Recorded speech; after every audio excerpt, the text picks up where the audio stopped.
नमोऽस्तु धन्वन्तरये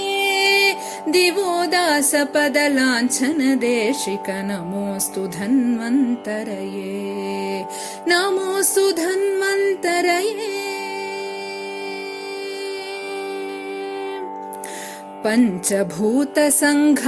सन्तते सन्तत पोषण रक्षण हेतो गमपनि सनिदपमप गमगरि स पञ्चभूतसङ्घात सन्तते सन्तत पोषण रक्षण हेतो यस्यानुग्रहमात्रेण वयं सज्जास्त्वामुपयाताः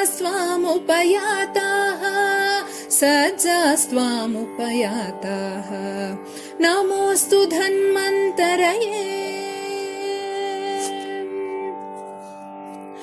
स्वस्थ भारतं सबल भारतं स्वस्थ मानवं पुष्ट मानवं निसरि सनिगमपगमपनिसा स्वस्थ भारतं सबल भारतं स्वस्थ मानवं पुष्ट मानवं शरीरवेदात् कर्तुं